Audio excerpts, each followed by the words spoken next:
கொலையாளி விஜயை கைது செய், கிரிமினல் விஜய் ஓடிவிட்டான். இது வந்து ரொம்ப ஒன் சைடடாக ஒரு ஆளை வந்து கழுவில் ஏற்றணும், ஒரு ஆள் மேலே குறை சொல்லணுன்றதுக்காக திமுக சார்பு ஊடகங்கள் இந்த வேலையை ரொம்ப தெளிவாக பண்ணிகிட்டு இருக்காங்க காலையிலேருந்து. நான் கூட என்ன நினைக்கிறேன்னா, ஒருவேளை கலாநிதி மாறன் ஸ்பெஷல் பர்மிஷன் வாங்கி அமித்ஷா கிட்ட என்கொயரி நடந்துட்டு இருக்கும்போது விஜய் பக்கத்தில் அவங்க நிருபரை உட்கார வச்சுட்டாரா? இந்த திமுக சார்பு ஊடகங்கள் கலைஞர் டிவி, சன் நியூஸ், சன் டிவிலாம் ரொம்ப மோசமாக அரசியல் எதிராளிகளை வந்து சித்தரிக்கிறது, பொய் செய்திகளை போடுறது, இதெல்லாம் வந்துங்க ஜனங்க வந்து பார்த்துட்டு தான் இருக்காங்க எல்லாத்தையும்.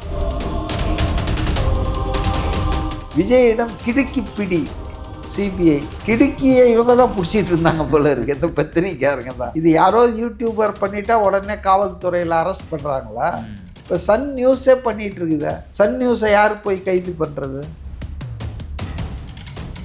சினிமா துறையில் தண்ணி அடிக்காத ஆளே கிடையாது, பொன் சவகாசம் இல்லாத ஆளே கிடையாது. இந்த ரெண்டுமே இல்லாமல் 33 வருஷம் உச்சத்தில் இருந்திருக்கார் விஜய்னு திரைத்துறை சம்மந்தப்பட்டவங்களே சொல்லும்போது நமக்கு ஆச்சரியமாக இருக்குது. சினிமா துறையிலே இல்லாத சீமானுடைய இது எவ்வளோ நாருது பார்த்தோம்ல, எவ்வளோ பிரச்சனைகள்லாம் வருது. விஜய் இஸ் ஏ யூனிக் பர்சனாலிட்டிங்க, அதில் வந்து மாற்றமே இல்லை. இப்போது புதிய அறிமுகம் ஆச்சி ஹோட்டல் சாம்பார் 50 கிராம் ரூபாய் 20 மட்டுமே. Prince Jewelry in Brahmandamana festive offer. Pay just 6% value addition for all gold jewelry. Prince Jewelry, Chennai. TNC apply. மண்மனம் மாறா சுவைக்கு உதய் கிருஷ்ணா அசல்னே. சிட்டி ஃபாக்ஸ் நேயர்களுக்கு வணக்கம். நான் குரு. அரசியல் விமர்சகர் CK மதிவாணன் அவர்கள் இணைஞ்சிருக்காரு. அரசியல் பேசலாம் அவர் கூட. சார் வணக்கம். வணக்கம். இப்போ சிபிஐ என்கொயரி விஜய் அவர்களை அழைச்சிருக்காங்க. இன்னைக்கு முக்கியமான 2 பதில் சொல்லியிருக்காரு அப்படின்ற தகவலும் வெளியே வந்துகிட்டு இருக்கு. எனக்கு ஆரம்பத்துல இருந்து சார், இப்போ சட்டம்னு ஒன்று இருக்கு, அதுதான் நம்ம எல்லாருமே ஃபாலோ பண்றோம். வர சொன்ன அன்னைக்கு இவர் போயிடுறாரு, திருப்பி நான் போயிட்டு வர்றேன் அப்படின்னு சொல்லிட்டு இப்போ மறுபடியும் போயிருக்காரு. சட்டத்தை சட்டமா நான் பார்க்குறேன், அதன்படி தான் நான் நடக்கிறேன் அப்படிங்கிறது ஒரு தலைவனுக்கு எப்படிப்பட்ட தகுதி அப்படின்றத நீங்க சொல்லுங்க சார். தலைவன் மட்டும் இல்லை, கட்சி தலைவன் மட்டும் இல்லை, எல்லா குடிமக்களும் சட்டத்தை மதித்து நடக்கணும். அவங்க எந்த பொறுப்பில் இருந்தாலும், எவ்வளோ உயர்ந்த பொறுப்பில் இருந்தாலும் சட்டத்தின் முன் அனைவரும் சமம், ரூல் ஆஃப் லா, அதான் நம்ம நாட்டினுடைய தாரக மந்திரம். அதனால் விஜய் வந்து எப்போவுமே லா அபைடிங் சிட்டிசன் சொல்லுவாங்க. சட்டத்தை மதித்து சட்டப்படி அவருக்கு நியாயம் இல்லாமல் பண்ணுறாங்கன்னு தெரிஞ்சால் கூட he will obey the rules. அது ஒரு நல்ல பண்பு தான் நான் நினைக்கிறேன். ரெண்டாவது, நானும் பார்த்துட்டே இருக்கேன் மத்தியானத்துலேருந்து தொலைக்காட்சி, main stream media, YouTube, social மீடியாலாம். இந்த கேள்விக்கு அவர் சொன்னார், அவரை குற்றவாளியாக்க போகிறார், அந்த கேள்விக்கு இவர் இப்படி சொன்னார்னா சன் நியூஸ் ஒரு கார்டு போட்டிருந்தாங்க. அதான் நான் கூட என்ன நினைக்கிறேன், ஒருவேளை கலாநிதி மாறன் ஸ்பெஷல் பர்மிஷன் வாங்கி அமித்ஷா கிட்ட என்கொயரி நடந்துட்டு இருக்கும்போது விஜய் பக்கத்தில் அவங்க நிருபரை உட்கார வச்சுட்டாரா? இதெல்லாம் வந்துங்க ரொம்ப அதீதமாக இருக்குங்க. ஒரு போலீஸ் விசாரணை என்பது சாதாரண போலீஸ் விசாரித்தாலே அது வந்து ஒன்று அவங்க அஃபிஷியலாக சொல்லணும், இல்லைன்னா போயிட்டு வந்தவர் சொல்லணும். 2 பேர் இல்லாமல் 3வது ஆளுங்க சொல்கிறது நம்ம ஏற்றுக்கவே முடியாது. அது வந்து நம்பத்தகுந்ததல்ல. அப்போ இன்றைக்கி ஊடகங்கள் தமிழ்நாட்டில் வந்து அவர் போய் இன்னும் வெளியே வரல, ஈஸ் அண்டர் இதுதான் விசாரணையில் இருக்காரு. அப்படி இருக்கும்போது சிபிஐ என்ன உங்களுக்கு சொல்லிச்சா இந்தந்த கேள்விகளுக்கு அவர் இப்படி பதில் சொன்னார்? இது வந்து ரொம்ப ஒன் சைடடாக ஒரு ஆளை வந்து கழுவில் ஏற்றணும், ஒரு ஆள் மேலே குறை சொல்லணுன்றதுக்காக திமுக சார்பு ஊடகங்கள் இந்த வேலையை ரொம்ப தெளிவாக பண்ணிகிட்டு இருக்காங்க காலையிலேருந்து. இதுக்கு முன்னால் ஒரு முறை அப்படி தான் பண்ணாங்க. அந்த தனி நீதிபதி செந்தில்குமார் வழக்கு நடந்துட்டு இருக்கும்போது அதில் விஜய் கட்சியோ விஜயோ பார்ட்டியே கிடையாது. அவங்கள பற்றி என்ன சொன்னாலும் அவங்க பதில் சொல்கிறதுக்கு அங்கே ஆளே கிடையாது. ஆனால் இவங்க போட்டாங்க பாருங்க காடுங்களை, தலைமைக்கு பண்பு இல்லாதவர் தலைமை பண்பு இல்லை, ஓடி விட்டார், ஒளிந்து விட்டார்னு ஒரு ஜட்ஜி தன் நிலை மறந்து பேசினார், ஒரு பிளாட்ஃபார்ம் ஸ்பீக்கர் மாதிரி. அதை இந்த பத்திரிகைகள் ஊடகங்கள் பார்த்தீங்கன்னா அப்படியே அடுத்த செகண்டை லைப்ரரியில், அதாவது கோர்ட்டில் விசாரணை நடக்குது, நீங்கள் கூட போய் நின்று பார்த்துருக்கலாம், தப்பு இல்லை. ஆனால் சிபிஐ அவங்க ஹெட் குவார்ட்டரில் ஒரு ஆளை கூப்பிட்டு விசாரிக்கிறாங்க.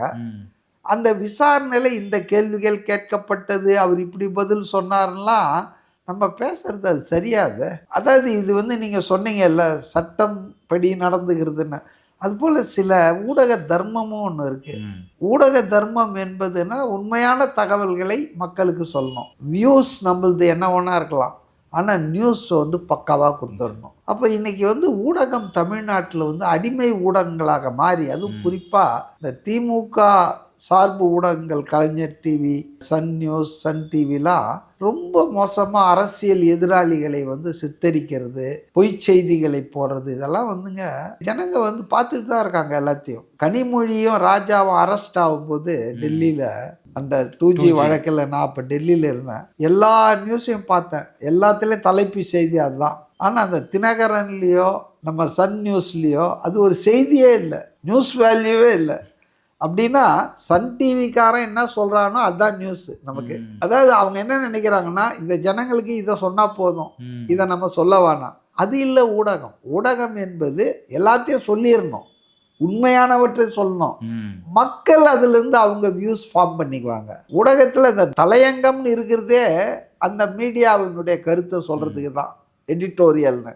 மற்ற எல்லா இடத்துலையும் நியூஸை தான் போடணும். இப்போ எல்லா இடத்துலையும் வியூஸ் தான் போட்டுட்ருக்காங்க. தேர் இஸ் நோ நியூஸ், இல்லை காசிப்பிங் தான். இப்போ அதுதான் இன்றைக்கி நடந்துட்டுருக்குது. சரி, இதுக்கு முன்னால் ஒரு 12ஆம் தேதி போனார் இல்லையா, போயிட்டு வந்தார். அப்போவும் 7 மணி நேரம் 8 மணி நேரம்னு கதையெல்லாம் சொன்னாங்க. ஆக்சுவலாக நடந்ததே 3.5 மணி நேரம் 4 மணி நேரம் தான். ஏன்னா 11:30 மணிக்கு போனார், 6 மணிக்கு வந்துட்டார். இதுக்கிடையில் 2 மணி நேரம் சும்மா உக்காந்துட்டு இருந்தேன். இந்த ஷார்ட் ஹேண்டு அதெல்லாம் இந்த டைப் பண்ணி கையெழுத்து வாங்கிறதுக்கு 1 மணி நேரம் லஞ்ச் இன்டர்வல்னாரு. ஸோ 3.5 மணி நேரம் போச்சு. 6:30 3 மணி நேரம் தான் விசாரணை. ஆனால் எல்லா பத்திரிகையும் 7 மணி நேரம். ஒரு பத்திரிகை நான் வாங்கி படிக்கிற பற்றி விஜயிடம் கிடுக்கி பிடி சிபிஐ, கிடுக்கியை இவங்க தான் பிடிச்சிட்டு இருந்தாங்க போல இருக்கு, இந்த பத்திரிக்கையாருங்க தான். ஸோ அதாவது வந்து ஒரு பரபரப்ப செய்தியை போட்டு வாசக காம்படிஷன் இருக்கு. அதாவது இப்போ 24/7 நியூஸ் சேனல் நிறைய வந்துட்டுதால, அதுவும் சமூக ஊடகங்கள் மெயின் ஸ்ட்ரீம் ஊடகத்தோட முன்னால் செய்தி கொடுத்துறதால, அதுவும் ஆத்தென்டிக்காக கொடுக்குறதால இப்போ அவங்களுக்கு ஒரு பெரிய காம்படிஷன் இருக்குது மீடியாவில் ஸ்டாண்ட் பண்ணுறது. ஆனால் அதுக்காக இந்த தொழிலில் இறங்க வேணாம். இது வந்து ஒரு கேவலமான விஷயம். செய்திகளை திரித்து கூறுவது, பொய் செய்திகளை பொதுவெளியில் பரப்புவது, இது யாரோ யூடியூபர் பண்ணிட்டா உடனே காவல்துறையில் அரெஸ்ட் பண்ணுறாங்களா? இப்போ சன் நியூஸே பண்ணிகிட்டு இருக்குதா? சன் நியூஸை யார் போய் கைது பண்ணுறது?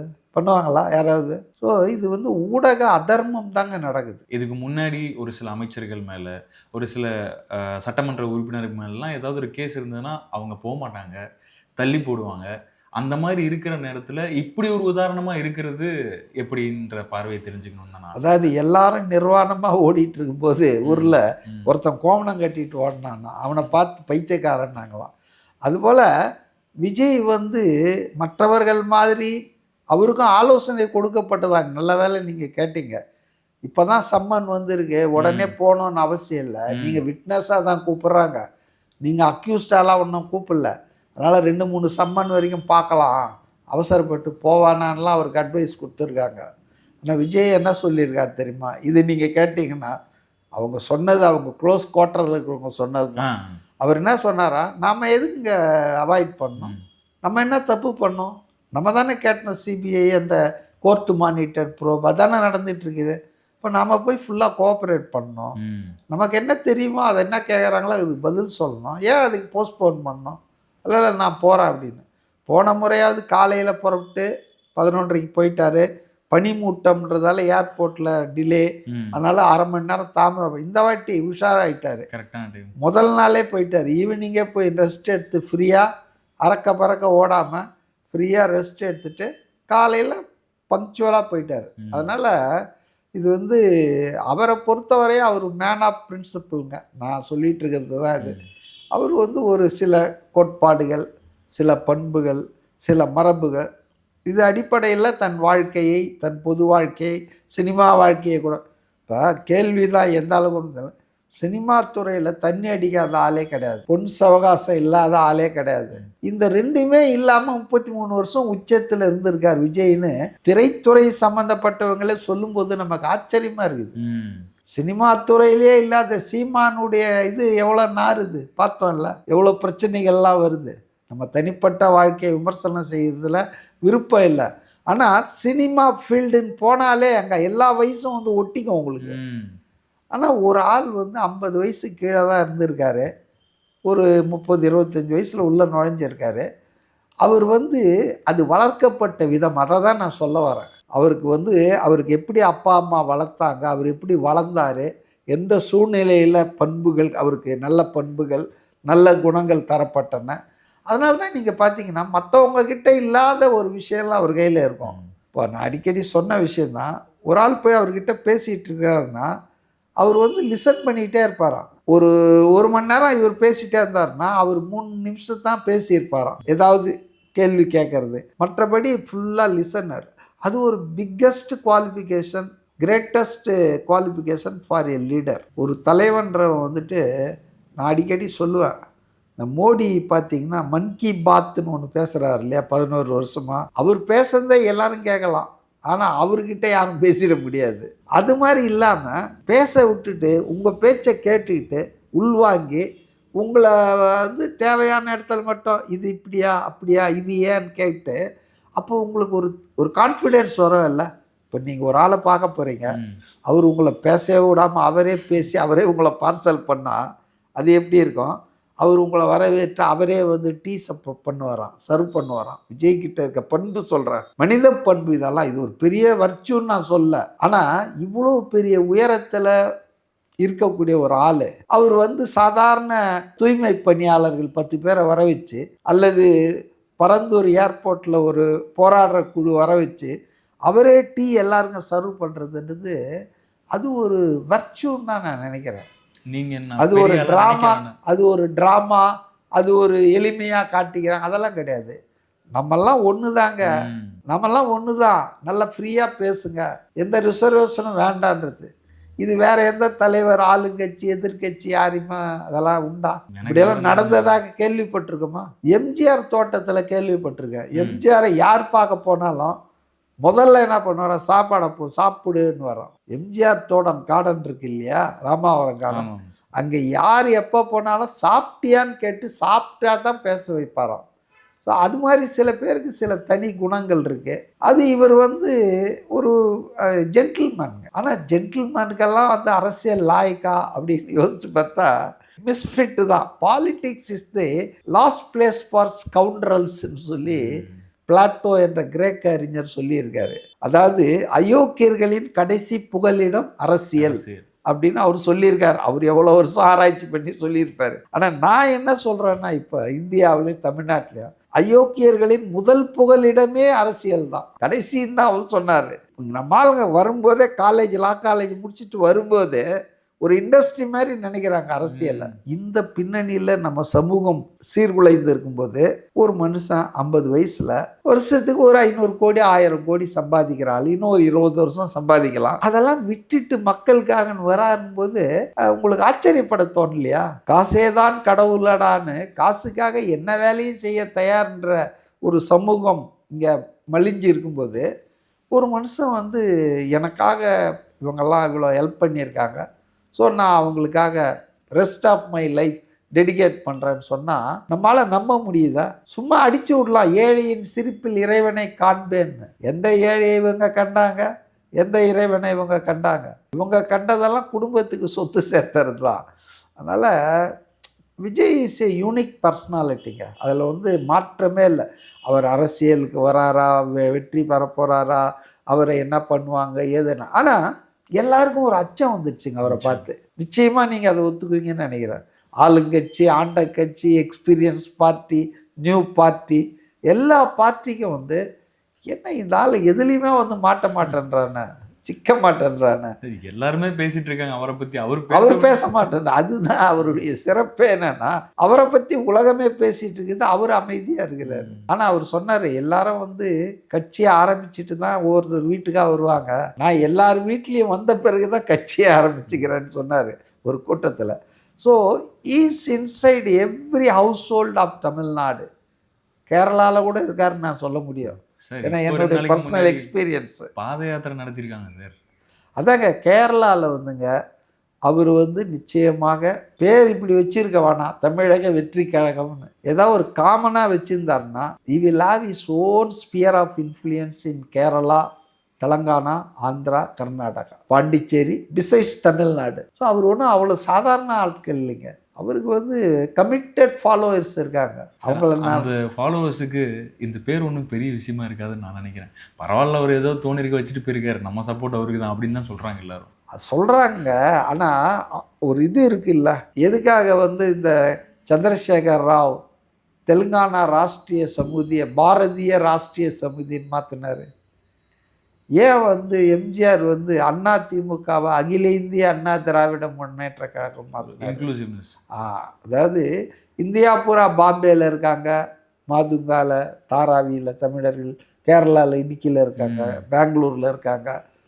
இப்படி நம்ம தமிழர்களுக்கான ஒரு இதுவாக இருக்கும்போது வெறும் தமிழ்நாட்டில் மட்டும் இல்லை அப்படின்றதுக்கான இது அதன் அடிப்படையில் தான் சொல்கிறேன். அவருக்கு என்ன அது அரசியல் ரீதியாக போய் அங்கே அவர் என்ன பண்ண போகிறாரு. ஆனால் தமிழக வெற்றி கழகம்னு பேர் வச்சதால ஒரு சின்ன சிக்கல் இருக்காங்க கேரளாவில். எதிர்கட்சி சொல்லுவாங்கல்ல, ஏங்க அது தமிழ்நாடு பார்ட்டிங்கன்னு ஒரே அடி அடிப்பான்ல நம்மளால். வேறு எந்த மெரிட்ஸ் டிமெரிட்ஸ் இஷ்யூஸை பற்றியே பேச மாட்டான்.